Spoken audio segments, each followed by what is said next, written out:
It's been nearly a month, then, since Jonathan Nunn stepped down as the leader of West Northamptonshire Council, hours after our report which claims that he kicked, punched, spat at and throttled women.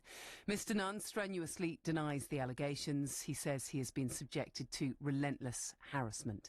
Since he's resigned, a group of charities have come together to accuse West Northamptonshire Council of inaction. Ahead of tonight's meeting, there'll be a protest march of people through Northampton angry about the council's handling of the issue. It's being organised by a domestic abuse survivor herself. She's called Hannah Martin. On my 30th birthday, I met my perpetrator. I was on a night out with some friends, having a really good time, and things escalated quite quickly. I wasn't particularly looking for anybody at that time. I had just recently had a baby, so actually looking back, I was quite in a vulnerable position, and I think that he sort of recognised that.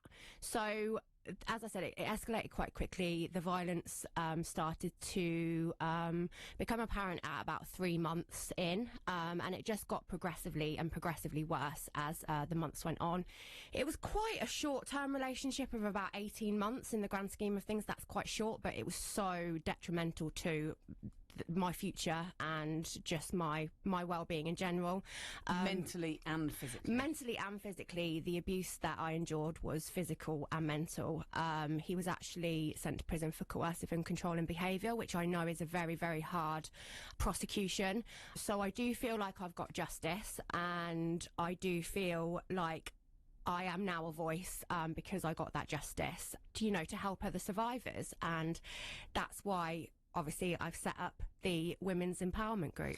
Which is why we come on to this march that's happening later today. So you obviously have, and I think everyone does, but because you've been through it, you have an affinity with people who have been victims in the same way that you have. Definitely. So when you heard the stuff that was being reported about the now ex-council leader, Jonathan Nunn, you listened up. Absolutely, yeah. I mean, I follow the news anyway. I have a group of women who I speak to and meet up on a regular basis. So within the town, I set up the Women's Empowerment Group, and we help a lot of people that actually don't get justice within the system, because I'm not sure if you're aware, that happens an awful lot. So I set up the group and wanted to do the march to support the victims of Nunn. I think the most honourable thing for Nunn to do would be to completely resign. It angers me massively that he's still allowed to have some sort of say within our council. He doesn't deserve the right to do that, and I just think it's outrageous. But he's resigned as leader. He's resigned as leader, yeah. And also he's no longer representing the Conservative Party. That's correct, but he is still working as an independent councillor. And you don't believe that should be the case? No, absolutely not. I don't believe that's the case. I have to say here, though, I mean, he has served his sentence for his one conviction, and he hasn't been charged or convicted over any of the other allegations. That's true. That's true. Clearly his defence. Yeah. How do you feel that the council in general has dealt with the whole issue? Not very well. I have been following it very closely. I've been reading a lot on it. I am aware that there is a lot of people within the council that are using terrible phrases like domestic abuse is a private matter.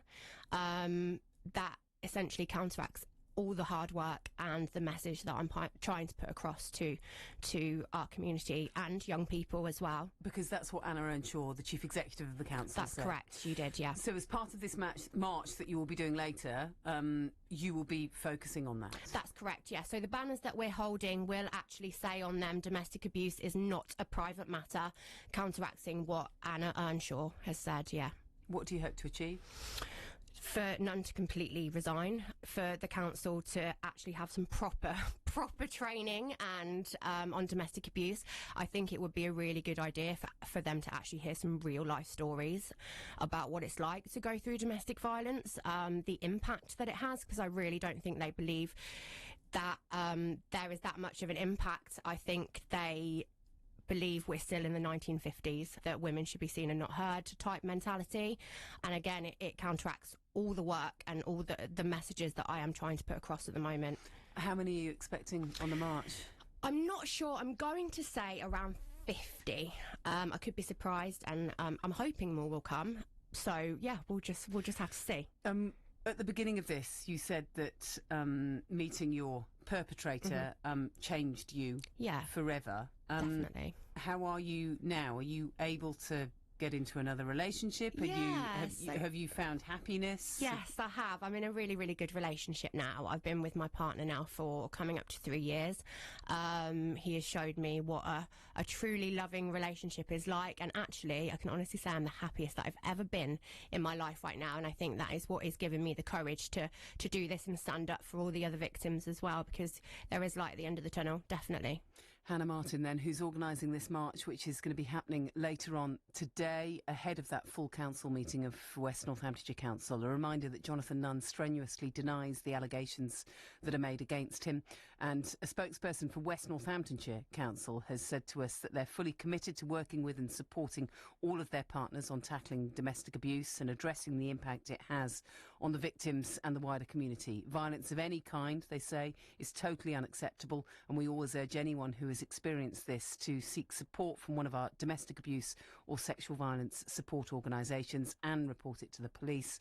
Our leader and chief executive will also be meeting representatives from local domestic abuse and sexual violence organisations later this month to listen to and talk through the issues that they've recently raised and to reaffirm the strong and united stance we take against domestic abuse and sexual violence in West Northamptonshire. So that is what West Northamptonshire Council have said. So full council meeting later on today. Ahead of that march will be happening.